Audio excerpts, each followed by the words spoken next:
Hello दोस्तों, आज है 12 फरवरी 2025 दिन बुधवार का, हिंदी तिथि माघ शुक्ल पूर्णिमा। और आइए बात करते हैं आज के मुख्य समाचार, बड़ी खबरें, देश और दुनिया का ताजा अपडेट लेकर हाजिर हो गए हैं। आज का ये वीडियो भी बहुत ही ज्यादा स्पेशल होने वाला है, युवाओं के लिए, कर्मचारियों के लिए, किसान भाइयों के लिए, पढ़ने वाले बच्चों के लिए, आम जनता से जुड़े कई महत्वपूर्ण फैसले जानेंगे। देश के अलग अलग राज्यों की ओर से, सरकारों की ओर से महत्वपूर्ण घोषणाएं की गई है। पूरा वीडियो आप ध्यान से आखिर तक जरूर देखते रहिएगा, बहुत ही मजा आने वाला है ना। तो बिना टाइम विलंब के शुरुआत करते हैं आज की पहली बड़ी खबर। लेकिन इससे पहले आपको बताएं कि आज 12 फरवरी को माघी पूर्णिमा है। पूर्णिमा से जुड़ी कई परंपराएं भी हैं और आज के दिन नदी स्नान, तीर्थ दर्शन, हवन, पूजन, दान पुण्य जैसे धर्म और कर्म किए जाते हैं। पंचांग के अनुसार इस साल माघी पूर्णिमा आज बुधवार 12 फरवरी 2025 को मनाई जा रही है और आज के दिन महाकुंभ में प्रयागराज में संगम तट पर अमृत स्नान भी किया जाएगा। पूर्णिमा तिथि पर भगवान विष्णु की आराधना का खास महत्व माना गया है और आज के दिन विष्णु जी के साथ साथ माँ लक्ष्मी जी की आराधना से भी भक्तों के जीवन में अच्छे परिणाम मिलने लगते हैं, मनोकामनाएं पूरी होती हैं। आज के दिन महाकुंभ में भक्तों द्वारा 5वां अमृत स्नान भी किया जा रहा है और ऐसा माना जाता है कि महाकुंभ में प्रयागराज के संगम में डुबकी लगाने से साधक के सभी पाप धुल जाते हैं और मृत्यु के बाद मोक्ष की प्राप्ति होती है। साथ ही आपको बताएं, पितृदोष से मुक्ति के लिए भी आज पूर्णिमा तिथि बहुत ही उत्तम है। ऐसा माना जाता है कि पितृदोष लगने पर व्यक्ति को अपने जीवन में कई तरह की समस्याओं का सामना करना पड़ता है। वहीं पूर्णिमा को पितृदोष से मुक्ति पाने के लिए एक उत्तम तिथि है। पितृदोष से राहत पाने के लिए आप कुछ छोटे मोटे उपाय कर सकते हैं। धार्मिक मान्यताओं के अनुसार दक्षिण दिशा को पितरों की दिशा माना जाता है और ऐसे में आज पूर्णिमा के दिन पितरों को याद करते हुए दक्षिण दिशा में सरसों के तेल का दीपक जलाएं और अगर आप घर पर हैं तो सरसों के तेल का दीपक जलाकर आप उसे छत पर दक्षिण दिशा में रख दें। इसके साथ ही पितरों का ध्यान करते हुए अपनी गलतियों के लिए क्षमा याचना करें। अगर आप ये उपाय करते हैं तो पितृदोष से आपको छुटकारा मिल सकता है। इसके अलावा पीपल के पेड़ में भी पितरों का वास माना गया है और ऐसे में आप आज पूर्णिमा के दिन पीपल के पेड़ में जल चढ़ा सकते हैं। जल चढ़ाने के बाद पेड़ की 7 बार परिक्रमा करें। पीपल के वृक्ष के नीचे सरसों के तेल में काले तिल डालकर दीपक जलाएं। इस उपाय को करने से भी आपको पितृदोष से राहत मिलेगी, ऐसी जन मान्यताएं हैं। इसके अलावा आज माघ पूर्णिमा पर आप दान पुण्य भी करें। ऐसी मान्यताएं हैं कि आज के दिन दान करने से पितरों को मोक्ष मिलता है और जीवन में खुशियों का आगमन होता है। आज के दिन आप अपनी श्रद्धा के अनुसार मंदिर या फिर गरीब लोगों में गुड़, गर्म कपड़ों का दान भी कर सकते हैं। गरीबों को खाना भी खिला सकते हैं। आपके जीवन में कभी धन की कमी नहीं होगी। आज आप माघ पूर्णिमा के दिन दूध का दान कर सकते हैं। आज के दिन दूध का दान करने से व्यक्ति को माँ लक्ष्मी जी की विशेष कृपा प्राप्त होती है। जीवन में सुख समृद्धि बनी रहती है। मंदिर में आप काले तिल का दान भी कर सकते हैं। गरीब लोगों में अन्न का दान करने से आप हमेशा अन्न के भंडार भरे रहते हैं। तो ये कुछ माघ पूर्णिमा को लेकर जरूरी अपडेट था। इसके अलावा आपको बताएं कि आज 12 फरवरी को गुरु रविदास जी की जयंती भी है और इस जयंती के मौके पर कुछ राज्यों में सरकारों ने छुट्टी भी घोषित कर दी है। जैसे आपको बताया, राजधानी दिल्ली में आज 12 फरवरी को सार्वजनिक अवकाश रहेगा। एलजी ने नोटिफिकेशन जारी कर दिया है। आज 12 फरवरी को दिल्ली सरकार के सभी कार्यालयों, स्वायत्त संस्थाओं और सार्वजनिक उपक्रमों में अवकाश रहेगा, यानी दिल्ली सरकार के सभी कार्यालय आज बंद रहेंगे, सरकारी छुट्टी है। इसके अलावा उत्तर प्रदेश में भी 12 फरवरी को आज सार्वजनिक छुट्टी घोषित कर दी गई है। योगी सरकार ने भी आदेश जारी कर दिया है और इस दौरान सभी सरकारी कार्यालय, स्कूल, बैंक और कोषागार वगैरह बंद रहेंगे। वहीं आपको बताएं, उत्तराखंड में भी आज 12 फरवरी को संत रविदास जयंती पर सार्वजनिक अवकाश घोषित कर दिया गया है। सीएम धामी ने आदेश जारी कर दिया है। साथ ही चंडीगढ़ प्रशासन ने भी श्री गुरु रविदास जयंती के उपलक्ष्य में आज 12 फरवरी की छुट्टी घोषित कर दी है। साथ ही आगे बढ़ते हैं, बड़ी खबर देखिए, भारत में होगा अगला एआई समिट, पीएम मोदी ने खुशी जताई है। करंट अफेयर से जुड़ा सवाल इस खबर से बन सकता है। पीएम मोदी के फ्रांस दौरे का मंगलवार को दूसरा दिन रहा और पीएम मोदी पेरिस में एआई समिट में शामिल हुए। पीएम मोदी ने अगला एआई समिट भारत में होने की जानकारी दी है। मोदी ने कहा कि भारत को अगले एआई शिखर सम्मेलन की मेजबानी करने में खुशी होगी। पीएम मोदी ने कहा कि आर्टिफिशियल इंटेलिजेंस यानी एआई इस सदी के लिए मानवता के कोड लिख रहा है और इसमें दुनिया बदलने की ताकत है और ये समाज और सुरक्षा के लिए जरूरी भी है। एआई आज लाखों लोगों की जिंदगियां बदल रहा है और वक्त के साथ साथ रोजगार का स्वरूप भी बदल रहा है। एआई से रोजगार के संकट पर ध्यान देना होगा। इतिहास गवाह की तकनीकी नौकरियां नहीं लेती हैं, बल्कि एआई से नई नौकरियों के अवसर पैदा होंगे। प्रधानमंत्री नरेंद्र मोदी इस समय फ्रांस की यात्रा पर हैं, जहां उन्होंने राष्ट्रपति इमैनुअल मैक्रों के साथ कई मुद्दों पर चर्चाएं की हैं। भारत को एआई सेक्टर में आगे रखने के लिए इंडिया एआई मिशन बनाया गया है और इसका बजट करीब 10,000 करोड़ रुपए है, जिसमें से बजट 2025 में सरकार ने 2,000 करोड़ रुपए आवंटित भी कर दिए हैं। एक रिपोर्ट के मुताबिक भारत की आईटी इंडस्ट्री अभी पूरी दुनिया के लिए एआई विकसित कर रही है। भारत भी पूरी दुनिया में हर साल सबसे ज्यादा इंजीनियर्स तैयार करने वाले टॉप देशों में शुमार है और ऐसे में एआई को लेकर भारत सरकार ने भी गजब का प्लान बनाया है और ये न सिर्फ भारत को एआई की दुनिया का किंग बनाएगा, बल्कि ये चाइना और अमेरिका से भी आगे जाकर भारत को इस सेक्टर में अगवा बनने का मौका देगा और इसीलिए भारत को एआई सेक्टर में आगे रखने के लिए इंडिया एआई मिशन बनाया गया है। वहीं प्रधानमंत्री मोदी ने कहा कि भारत में आने का सही समय है, निवेश का द्वार खुला है। पीएम मोदी पेरिस में आयोजित एआई एक्शन समिट के लिए फ्रांस के दौरे पर गए, जहां उन्होंने 14वें भारत फ्रांस सीईओ फोरम को संबोधित किया। चलिए आगे बढ़ते हैं, बड़ी खबर, सुप्रीम कोर्ट ने कहा कि ईवीएम ईवीएम से डेटा डिलीट नहीं करें चुनाव आयोग। कहा कि हारा हुआ उम्मीदवार स्पष्टीकरण चाहें तो इंजीनियर को बताना होगा छेड़छाड़ नहीं हुई है। सुप्रीम कोर्ट में मंगलवार को इलेक्ट्रॉनिक वोटिंग मशीनों यानी ईवीएम के वेरिफिकेशन के लिए पॉलिसी बनाने की मांग वाली एक याचिका पर सुनवाई हुई। यानी इलेक्शन कमीशन को अब सुप्रीम कोर्ट में ईवीएम की मेमोरी और माइक्रो कंट्रोलर डिलीट करने की पूरी प्रक्रिया की जानकारी देनी होगी। अगली सुनवाई 3 मार्च से शुरू होने वाले हफ्ते में होगी। वहीं बड़ी खबर देखिए, अपराधी सरकारी नौकरी नहीं कर सकता तो दोषी नेता चुनाव कैसे लड़ सकते हैं। सुप्रीम कोर्ट ने बड़ा अपडेट दिया है। सुप्रीम कोर्ट ने राजनीति के अपराधीकरण को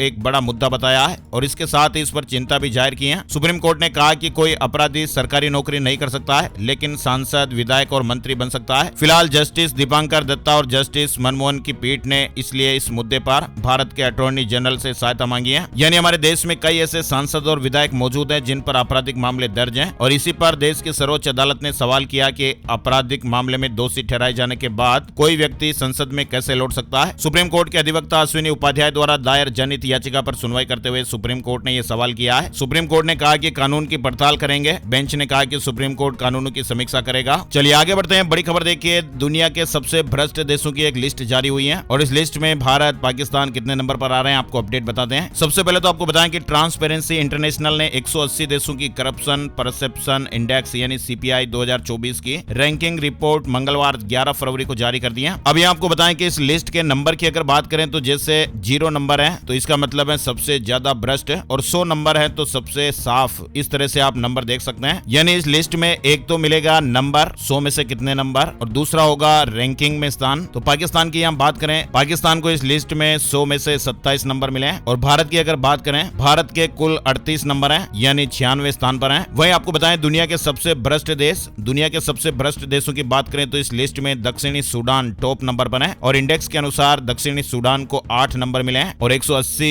रैंक मिली है। इसके बाद सोमालिया 179वें स्थान पर है, वेनेजुएला 178वें स्थान पर है और इस लिस्ट में सीरिया 177वें नंबर पर। सबसे ईमानदार देशों की बात करें तो सबसे कम भ्रष्टाचार वाले देशों में डेनमार्क टॉप पर है। डेनमार्क लगातार 7वें साल टॉप पर रहा जिसके 100 में से 90 नंबर है यानी 90 अंक उसे हासिल हुए हैं। उसके बाद Finland 88 number, Singapore 84 number, New Zealand के 83 और लग्जमबर्ग के 81 नंबर हैं। टॉप रैंकिंग वाले देशों में नॉर्वे और स्विट्जरलैंड को 81 नंबर मिले हैं, वहीं स्वीडन को 80 नंबर मिले हैं। चलिए बड़ी खबर देखिए, कौन होगा दिल्ली का नया सीएम। जेपी नड्डा के साथ 10 विधायकों की बैठक हुई। सियासी अटकलें अब तेज हो गई हैं। दिल्ली में चुनाव जीतने के बाद बीजेपी के कई नवनिर्वाचित विधायकों ने राष्ट्रीय अध्यक्ष जेपी नड्डा से मुलाकात कर रहे हैं। नड्डा से मिलने वाले विधायकों की संख्या 10 है। आपको बताएं दिल्ली चुनाव में 27 सालों बाद बीजेपी ने इतिहास रचा है। फिलहाल दिल्ली में चुनाव जीतने के बाद बीजेपी के कई नवनिर्वाचित विधायकों की राष्ट्रीय अध्यक्ष जेपी नड्डा के साथ मंगलवार को भी बैठक हुई, मुलाकात हुई। वहीं देखिए पंजाब सरकार की दिल्ली में बड़ी बैठक हुई। मुख्यमंत्री, मंत्री समेत सभी सांसद और विधायकों से मिले अरविंद केजरीवाल। दिल्ली में चुनाव में मिली हार के बाद अरविंद केजरीवाल पार्टी को एकजुट करने में लगे हुए हैं। मंगलवार को पंजाब के विधायकों और मंत्रियों के साथ दिल्ली में बैठक की। पंजाब के आम आदमी पार्टी विधायकों को केजरीवाल के 3 मंत्र,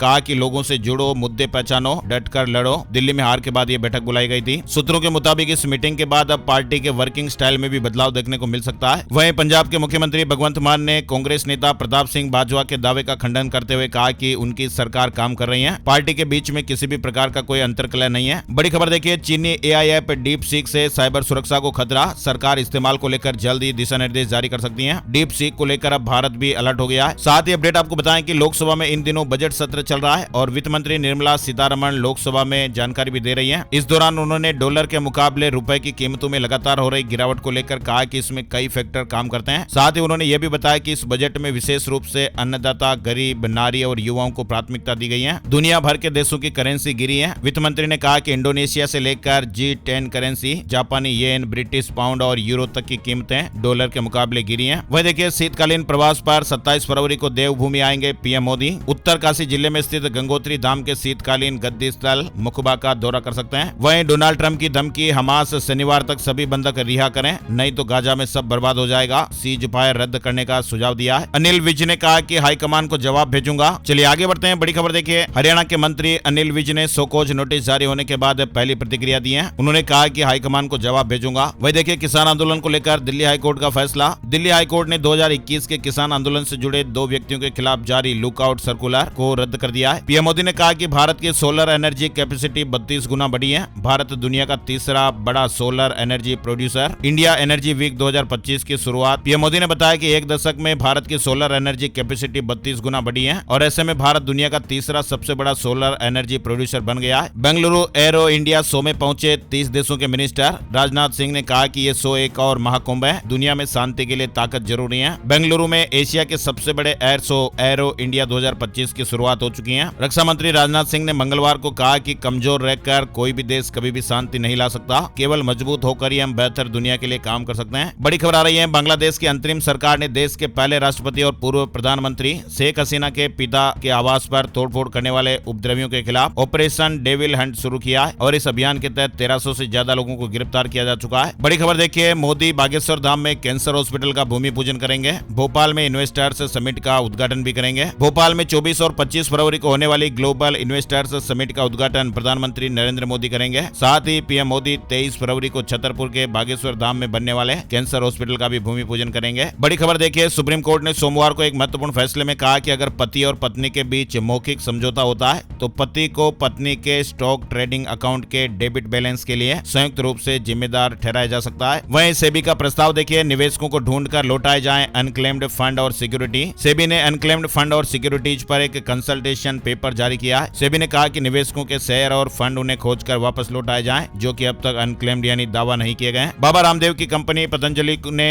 मुनाफे का रिकॉर्ड तोड़ा है। तेल से सबसे ज्यादा कमाई हुई है। बताया जा रहा है कि कंपनी को दिसंबर तिमाही में हुई कुल कमाई में से 6,717 करोड़ रुपए सिर्फ एडिबल ऑयल सेगमेंट से आए हैं। शेयर मार्केट लगातार क्रैश हो रहा है। शेयर बाजार 5 दिन में 3% तक टूट चुका है और निवेशकों के 17 लाख करोड़ रुपए सुहा हो गए। शेयर बाजार में लगातार 5 दिनों से गिरावट का दौर जारी है। वह देखिए, एलओसी के पास आईईडी ब्लास्ट हुआ, 2 जवान शहीद हो गए, 1 घायल हो गया। जम्मू जिले के अखनूर सेक्टर में एलओसी के पास लालौली इलाके में ये ब्लास्ट हुआ है और इसमें सेना के 2 सैनिक शहीद हो गए। अमित शाह ने जम्मू कश्मीर में सुरक्षा परिदृश्य की समीक्षा को लेकर एक बैठक की। नई दिल्ली में एक हाई लेवल बैठक की अध्यक्षता की और इस बैठक में जम्मू कश्मीर में आतंकवाद, सुरक्षा और सीमा सुरक्षा से संबंधित विभिन्न मुद्दों पर चर्चा की गई है। चलिए आगे बढ़ते हैं। बड़ी खबर देखिए, केरल सरकार ने एक बड़ा फैसला लिया है। अब सांप काटने पर 4 लाख रुपए का मुआवजा देगी सरकार। केरल सरकार ने मानव और वन्य जीव संघर्ष से संबंधित मुआवजा देने के लिए नए दिशा निर्देश जारी किए हैं और इन दिशा निर्देशों के तहत अब केरल में वन्य जीवों के हमले में संपत्ति को नुकसान होने पर मुआवजा राशि 1 लाख रुपए तक दी जाएगी और सांप के काटने से जान चली जाती है तो पीड़ित के परिवार को 4 लाख रुपए का मुआवजा मिलेगा। चैंपियंस ट्रॉफी के लिए भारतीय टीम में बदलाव हुआ है। बुमराह, जायसवाल बाहर हो गए। हर्षित और वरुण को मौका दिया गया है। जेईई मेन टॉपर लिस्ट में सबसे ज्यादा नाम, सूची में सबसे अधिक नाम राजस्थान से शामिल हैं। पाकिस्तान में सांसदों ने डबल करवाई अपनी सैलरी। पाकिस्तान में महंगाई के बीच जहां जनता के लिए खाना जुटाना मुश्किल हो रहा है, सांसदों ने एक ऐसा विधेयक पारित किया है जिससे उनका वेतन अब 2 गुना बढ़ जाएगा और इस कदम से वहां आम जनता में नाराजगी बढ़ने की संभावनाएं जताई जा रही हैं। वहीं खबरें आ रही कि इजरायल और हमास के बीच जंग फिर से शुरू हो सकती है। इजरायली प्रधानमंत्री बेंजामिन नेतन्याहू ने सेना को गाजा पट्टी और इसके आसपास में सेना की तैनाती को बढ़ाने के आदेश दिए हैं। बैंक के एटीएम पर 24 घंटे सुरक्षा गार्ड के तैनात रहने की जरूरत नहीं, सुप्रीम कोर्ट ने ये बड़ी टिप्पणी की है। बैंक एटीएम पर 24 घंटे सुरक्षा गार्ड के तैनात रहने की जरूरत नहीं है। सुप्रीम कोर्ट ने एक मामले की सुनवाई करते हुए टिप्पणी की। बड़ी खबर देखिए, संस्कृत और उर्दू समेत इन 6 भाषाओं में भी लोकसभा की कार्यवाही का ट्रांसलेशन होगा। सदन की कार्यवाही के दौरान इसकी भाषा का रूपांतरण 6 और भाषाओं में किया जाएगा। लोकसभा अध्यक्ष ओम बिरला ने मंगलवार को इसकी जानकारी दी है। लोकसभा अध्यक्ष ने कहा कि अब बोडो, डोगरी, मैथिली, मणिपुरी, संस्कृत और उर्दू में सदन की कार्यवाही का रूपांतरण होगा। किसान आंदोलन 2.0 का 1 साल। खनौरी बॉर्डर पर आज किसान महापंचायत होगी। पंजाब और हरियाणा की सीमा पर मांगों को लेकर चल रहे किसान आंदोलन 2.0 को 1 साल पूरा हो गया है और इस सिलसिले में आज बुधवार को खनौरी बॉर्डर पर किसान महापंचायत होगी। आमरण अनशन कर रहे किसान नेता महापंचायत को संबोधित करेंगे। मैगी नूडल्स मामले से जुड़ी खबर आ रही है। नेस्ले के अधिकारियों को बड़ी राहत दी गई है। बॉम्बे हाई कोर्ट ने आपराधिक मामला रद्द कर दिया है। वहीं बड़ी खबर देखिए, रणवीर इलाहाबादिया की भद्दी कमेंट को लेकर जारी विवाद के बीच कॉमेडियन समय रैना के शो इंडियाज गॉट टैलेंट की मुश्किलें और बढ़ सकती हैं। 1 से 6 एपिसोड तक के सभी होस्ट और गेस्ट के खिलाफ मामला दर्ज किया गया है। बड़ी खबर आ रही है आंध्र प्रदेश को लेकर। आंध्र प्रदेश के मुख्यमंत्री एन चंद्रबाबू नायडू ने कहा कि उनकी सरकार राज्य भर में महिलाओं को वर्क फ्रॉम होम देने की नीति और योजना पर काम कर रही है। उत्तराखंड सरकार ने 13 संस्कृत गांव घोषित किए हैं। उत्तराखंड सरकार ने सूबे के 13 जिलों में से हर एक आदर्श संस्कृत ग्राम घोषित किया है। एसबीआई बैंक खाताधारकों के लिए जरूरी अपडेट खबर आ रही है। भारतीय स्टेट बैंक दुनिया के सबसे बड़े वित्तीय संस्थाओं में से एक है जिसमें 50 करोड़ से ज्यादा ग्राहक हैं और इसे अक्सर हर भारतीय का बैंकर भी कहा जाता है। एसबीआई कई तरह के डेबिट कार्ड भी ऑफर करता है जैसे classic, silver, global, contactless variant. Bank इन कार्ड के लिए 250 रुपए से शुरू होने वाला सालाना रखरखाव शुल्क भी लेता है। हालांकि आपको 250 रुपए की बजाय अगर 295 रुपए की कटौती होती दिख रही है तो इसका कारण है कि इस पर जीएसटी भी लगता है। तो ऐसे में अगर आपके भी एसबीआई अकाउंट से 250 रुपए या इससे ज्यादा की कुछ राशि कटी है तो आप इसकी डिटेल जरूर देख सकते हैं। FIIT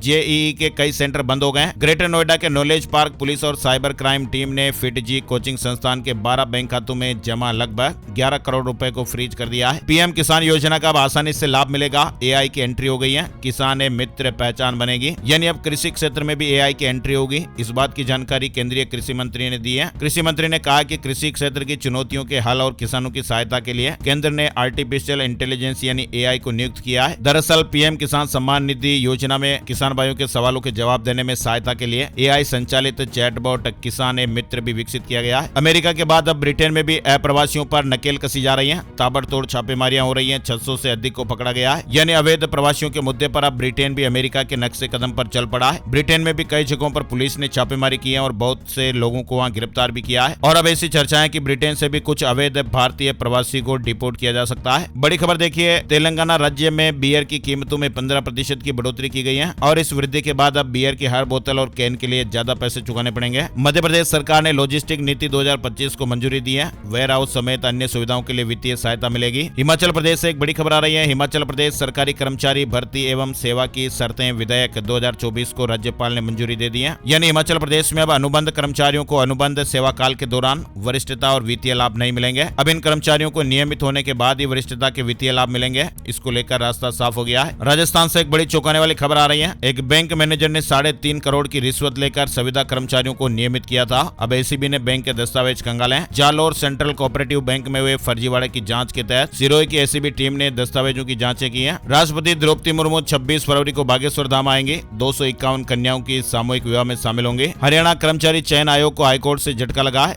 BC सर्टिफिकेट रिजेक्ट करने का ऑर्डर रद्द कर दिया गया। कहा कि CET में लाभ से मना नहीं कर सकता HSSC, यानी हाईकोर्ट ने HSSC के उस फैसले को रद्द कर दिया जिसके जरिए पिछड़े वर्ग के उम्मीदवारों के प्रमाण पत्र को रिजेक्ट कर दिया था और ज्यादा अंक लेने वाले उम्मीदवारों को अनारक्षित कैटेगरी में शामिल कर लिया था। हरियाणा में केस फॉर जॉब घोटाले की जांच में 5 साल की देरी पर हाईकोर्ट सख्त हो गया है। सरकार से पूछा है कि CBI को क्यों ना सौंप दी जाए ये जांच। हरियाणा में शहरी निकाय चुनाव को लेकर कांग्रेस को झटका लगा है। चुनाव आयोग ने मांग खारिज कर दी है। EVM से ही मतदान होगा। हरियाणा शहरी निकाय चुनाव विधानसभा की तरह लड़ेगी बीजेपी। पार्टी का फाइनल पैनल तैयार, कोर टीम ने मंथन किया है। वहीं आपको बताएं, हरियाणा में मुख्यमंत्री नायब सिंह सैनी ने यह बड़ा ऐलान किया कि अब हरियाणा सरकार 3 नए आपराधिक कानूनों को 30 मार्च के बजाय 28 फरवरी तक लागू कर देगी। Institute of cost accountants of India ICMAI ने CMA इंटर और फाइनल रिजल्ट की घोषणा कर दी है। वहीं आपको बताएं, अमेरिकी अरबपति और टेस्ला के मालिक एलन मस्क की संपत्ति में लगातार गिरावट देखने को मिल रही है। उनकी कुल नेटवर्थ 2 महीनों में पहली बार $400 अरब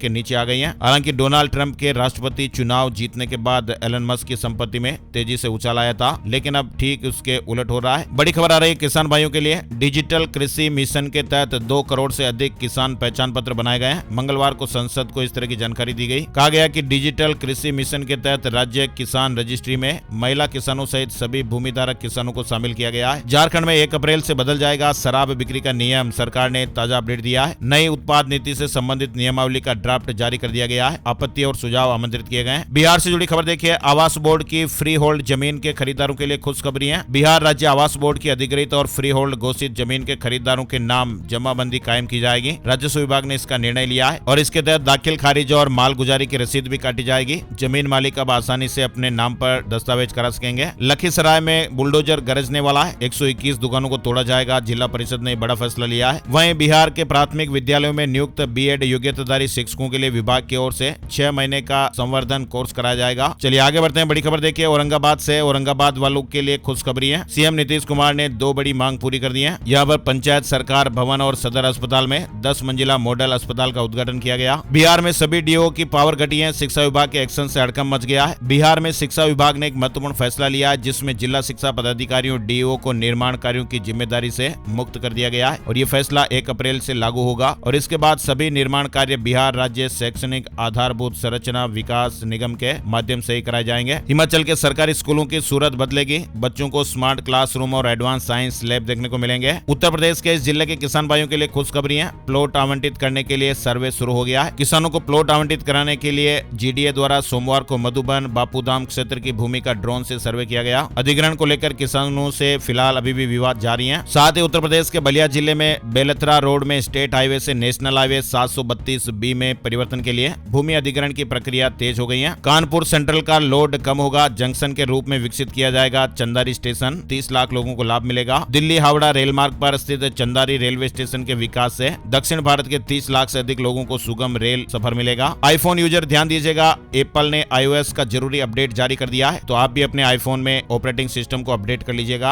उत्तराखंड से जुड़ी एक और खबर देखिए, प्रदेश भर में जमीनों की रजिस्ट्री पेपरलेस होगी, मंत्रिमंडल की मोहर लगने की देर हो रही है। उत्तराखंड सरकार ने राज्य में जमीनों की रजिस्ट्री प्रक्रिया को पेपरलेस बनाने का निर्णय लिया है, ताकि रजिस्ट्री में फर्जीवाड़े को रोका जा सकेगा। मध्य प्रदेश से बड़ी खबर आ रही है। मध्य प्रदेश के मुख्यमंत्री डॉक्टर मोहन यादव ने एक बार फिर से बड़ा एक्शन लिया है। मुख्यमंत्री जी ने राज्य के एक जिले के 54 गाँव के नाम बदलने का ऐलान कर दिया है। मध्य प्रदेश के देवास जिले के 54 गाँव का नाम बदलने का ऐलान हुआ है। चलिए आगे बढ़ते हैं। बड़ी खबर महाकुंभ से जुड़े कुछ जरूरी अपडेट जान लेते हैं। 5वें स्नान पर्व माघी पूर्णिमा पर बुधवार को आज बड़ी संख्या में श्रद्धालु आस्था की डुबकी लगाएंगे। श्रद्धालुओं की भारी भीड़ की संभावनाओं को देखते हुए मेला क्षेत्र के साथ प्रयागराज शहर को भी नो व्हीकल जोन घोषित कर दिया गया है। शहर से मेला क्षेत्र की ओर आने वाले प्रमुख मार्गों पर वाहनों का परिचालन बुधवार की देर रात तक प्रतिबंधित रहेगा। हालांकि शहर के अन्य इलाकों में यातायात व्यवस्था सामान्य रूप से जारी रहेगी। वहीं आपको बताएं, महाजाम को लेकर सीएम योगी आदित्यनाथ भी सख्त हो गए हैं। उन्होंने कई अफसरों को सख्त निर्देश भी दिए हैं। महाकुंभ में श्रद्धालुओं की संख्या लगातार बढ़ रही है। माघ पूर्णिमा पर नया ट्रैफिक प्लान लागू किया गया है। मुकेश अंबानी ने परिवार के साथ महाकुंभ में डुबकी लगाई। महाकुंभ में मंगलवार को 30वें दिन 1 करोड़ 30 लाख से ज्यादा श्रद्धालुओं ने संगम स्नान किया। वहीं आपको बताएं, 13 जनवरी से अब तक 45.5 करोड़ से ज्यादा श्रद्धालु स्नान कर चुके हैं। आज संगम पर सुबह 8 बजे से श्रद्धालुओं पर हेलीकॉप्टर से फूल भी बरसाए जाएंगे। प्रशासन भी अलर्ट है। महाकुंभ में महाजन सैलाब उमड़ रहा है। ट्रेन से लेकर रोड तक हर जगह श्रद्धालुओं का हुजूम देखने को मिल रहा है। साथ ही आपको बताएं, सरयू की लहरों के समानांतर रामनगरी अयोध्या में भी आस्था का उफान तेज है। मंगलवार को भी 10 लाख से अधिक श्रद्धालु पहुंचे। आज बुधवार को माघ पूर्णिमा का स्नान है और इस दौरान अयोध्या में भी 20 लाख से अधिक श्रद्धालुओं के पहुंचने की संभावना है। ट्रेन में महाकुंभ की भीड़ के कारण नहीं चढ़ पाए। यहाँ पर आपको बताएं, अब रेलवे ने 2 विकल्प जारी किए हैं, यानी महाकुंभ जाने वाले रेल यात्रियों के लिए अच्छी खबर आप कह सकते हैं। रेलवे ने ये जानकारी दी और बताया कि भीड़ के चलते ट्रेन में नहीं चढ़ पाने वाले रेल यात्रियों को फुल रिफंड दिया जाएगा या नहीं, इसको लेकर अपडेट दिया है। साथ ही आपको दूसरी ट्रेन में सफर करने का विकल्प भी दिया जाएगा। रेलवे ने कहा कि प्रयागराज जंक्शन पर भीड़ जरूर है, लेकिन इस स्टेशन को बंद नहीं किया गया है। यात्रियों की सुविधा के लिए हर 4 मिनट पर यहाँ ट्रेन चलाई जा रही है। रेलवे, राज्य प्रशासन और मेला प्रशासन की ओर से पर्याप्त व्यवस्था की गई है। कुंभ के दौरान बाहर से आने वाली ट्रेनों में अत्यधिक भीड़ के कारण जिन यात्रियों को यात्रा में असुविधा हो रही है, उनके लिए तात्कालिक 2 सुविधाएं बहाल की गई हैं। कंफर्म टिकट के बाद भी अगर भीड़ की वजह से यात्रा नहीं कर पा रहे हैं, तो संबंधित स्टेशन मास्टर से संपर्क करके वैकल्पिक ट्रेन से यात्रा की अनुमति ले सकते हैं। अगर दूसरी ट्रेन में भी आपको भीड़ भाड़ से जूझना पड़ रहा है और आपको समस्या हो रही है, तो आपको फुल रिफंड किया जाएगा। वाराणसी में भी 5,26,000 से ज्यादा श्रद्धालुओं ने दर्शन किए हैं। गंगा घाट से लेकर बाबा विश्वनाथ धाम तक हर तरफ भीड़ देखी गई। वाराणसी में भी श्रद्धालुओं का जन सैलाब देखने को मिला है। मंगलवार को गंगा घाट से लेकर काशी की गलियां श्रद्धालुओं से खचाखच भरी नजर आई। वहीं मुख्यमंत्री योगी आदित्यनाथ ने कार्यक्रम में कहा कि 29 दिन में 45 करोड़ श्रद्धालुओं ने संगम में आस्था की डुबकी लगाई है और ये ऐतिहासिक है। भारत और चीन के बाद दुनिया के किसी देश की आबादी 45 करोड़ नहीं है। एक अस्थायी शहर में 45 करोड़ से अधिक श्रद्धालु आकर डुबकी लगाएं, इससे बड़ी बात और क्या हो सकती है। उन्होंने कहा कि कुछ लोग इसे वीआईपी स्नान से जोड़कर भ्रम फैलाने का प्रयास कर रहे हैं, लेकिन सच तो यह है कि महाकुंभ समरसता और आस्था का संगम है। यहाँ जाति, धर्म, भाषा, क्षेत्र के भेदभाव को खत्म करके सभी श्रद्धालु एक साथ जुड़ते हैं। वहीं सीएम योगी आदित्यनाथ ने कहा कि प्रयागराज में नकारात्मकता फैलाने वाले वही लोग हैं जिन्होंने जीवन भर सरकार की वीवीआईपी ट्रीटमेंट लिया, और ये वही लोग हैं जो नकारात्मकता पैदा करते हैं और सनातन के विरोध में खड़े रहते हैं। चलिए आगे बढ़ते हैं। बड़ी खबर, SBI bank junior associate prelim exam के लिए एडमिशन कार्ड जारी हो गए हैं। मध्य प्रदेश राज्य सेवा प्रारंभिक परीक्षा के एडमिशन कार्ड भी जारी हो गए हैं। ग्रामीण डाक सेवक के 21,000 से अधिक पदों पर आवेदन शुरू हो गए। इंडिया पोस्ट की ओर से ग्रामीण डाक सेवक जीडीएस के 21,413 रिक्त पदों को भरने के लिए वैकेंसी निकाली गई है। वोडाफोन आइडिया का Q3 में घाटा घटकर 6,609.3 करोड़ रुपए रहा। IRCTC का मुनाफा 14% बढ़कर 341 करोड़ रुपए रहा। जम्मू कश्मीर में अगले 48 घंटे बर्फबारी और बारिश की संभावनाएं भी है। पहाड़ी इलाकों में 3 से 6 इंच बर्फ गिरी। राजस्थान के कई शहरों में बूंदाबांदी देखने को मिली है। राजस्थान में समरावता थप्पड़ कांड मामले में उनियारा कोर्ट में चालान पेश। आज हाई कोर्ट में नरेश मीणा की जमानत पर सुनवाई होगी। राजस्थान में मदिरा दुकानों का 72% नवीनीकरण हुआ। 12 फरवरी आखिरी तारीख है। आबकारी विभाग को उम्मीद है कि 90% नवीनीकरण हो जाएगा। राजस्थान में दुर्लभ बीमारियों से पीड़ित बच्चों को हर महीने सहायता राशि मिलेगी। सरकार अब आर्थिक सहायता देने वाली है। मुख्यमंत्री आयुष्मान बाल संबल योजना योजना के तहत 18 वर्ष से कम आयु के बच्चे जो दुर्लभ बीमारियों से पीड़ित हैं, उनके परिवारों को पात्रता अनुसार निरंतर आर्थिक सहायता दी जाएगी। दुर्लभ बीमारियों से पीड़ितों को आर्थिक सहायता देने के लिए सामाजिक न्याय एवं अधिकारिता विभाग के अधीन दुर्लभ बीमारी निधि का गठन किया जाएगा।